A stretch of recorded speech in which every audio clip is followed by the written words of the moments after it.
Bienvenue sur 7 minutes chrono, les capsules pour vous aérer et pour vous former. Aujourd'hui, je vais vous partager comment mieux gérer son temps dans le confinement avec l'analyse transactionnelle. L'analyse transactionnelle, c'est une théorie de la relation et de la communication qui a été inventée au milieu du XXe siècle par un psychiatre américain dénommé Eric Berne.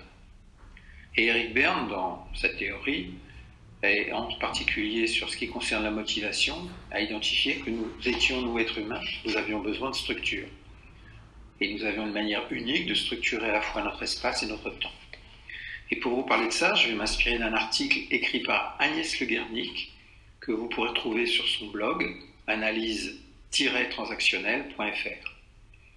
Oui, nous avons une manière unique de structurer nos espaces et de structurer notre temps. Et le confinement vient remettre en cause de manière très singulière nos organisations habituelles. S'agissant de l'espace, nous n'avons plus que l'espace privé. L'espace public est très limité. L'espace de travail, l'espace de sport, l'espace de sortie avec les enfants pour jouer, l'espace relationnel avec nos amis pour aller prendre un pot, pour aller au restaurant, voire l'espace spirituel de se rendre dans un lieu de culte, tout ceci est limité. Et certaines des tâches sont réinjectées, comme le travail, comme le jeu avec les enfants, jouer au football, mais ça se passe à l'intérieur, créant une très grande pression. Et cette pression, elle est d'autant plus importante que souvent, dans nos espaces privés, nous prenons moins de gants pour nous exprimer. Et c'est ce qui explique en particulier qu'en Chine, il y a eu une explosion des divorces, dès qu'ils ont relâché le confinement, et qu'on entend parler de situations dans les familles, dans les espaces de confinement, où les personnes mangent trop, boivent un peu trop, sont en conflit, s'engueulent. Et donc tout ceci, ça crée une pression qui va venir impacter sur la manière dont on structure notre temps dans la journée.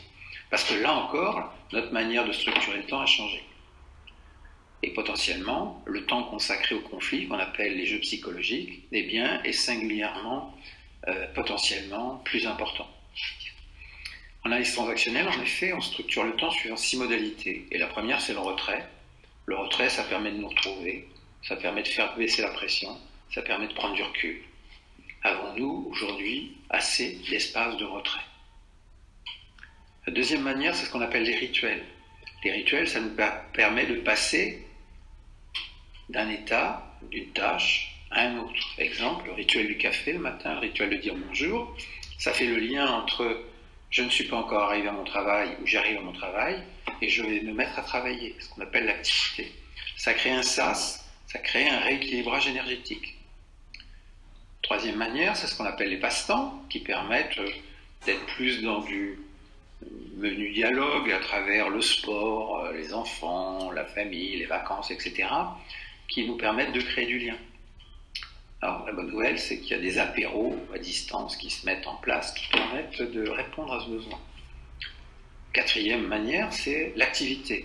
Et là, dans l'activité, compte tenu des circonstances, il y a non seulement le travail à faire, il y a à s'occuper des enfants, voire à les éduquer, voire à leur enseigner, mais il y a aussi à prendre en charge toute la logistique, aller faire les courses, préparer les repas, nettoyer l'appartement, nettoyer la maison. Et donc tout ça vient créer un surplus de choses à faire qui viennent augmenter la pression. Et ça peut conduire à du conflit, des jeux psychologiques. Les jeux psychologiques, ce sont des manières non directes d'obtenir réponse à nos besoins. Exemple, un enfant a besoin de stimulation. Maman, je m'ennuie. Et bien, si elle n'a pas de réponse assez rapidement, que se passe-t-il? Dans 90% des cas, il va commencer à faire du bruit, à balancer ses jouets, à agresser son petit frère ou sa petite sœur, de manière à ce qu'il y ait une stimulation qui va être négative, parce que la petite personne, elle va entendre parler du pays. Heureusement, il y a une sixième modalité qu'on appelle l'intimité, et l'intimité, c'est une relation cœur à cœur qui nous permet de partager nos ressentis, partager ce qui se passe pour nous, partager ce qui va bien, partager ce qui va mal, et éventuellement de pouvoir faire des demandes pour pouvoir répondre à nos besoins. Et donc, à l'aune de ces différents éléments, je crois qu'il est utile pour chacun d'entre nous de s'interroger, de regarder aujourd'hui comment sont constituées ces journées par rapport à comment elles étaient constituées avant. Et de regarder quelle structuration du temps est trop importante et celles qui ne le sont pas assez. Ça, c'est déjà une première prise de conscience sur ce qui a changé, ce qui est imposé, parce que la structuration d'aujourd'hui est souvent imposée. Donc c'est une invitation à réfléchir dessus, à la mettre en conscience. Et ensuite, faire attention, j'allais dire, à 4 points, à 4 endroits.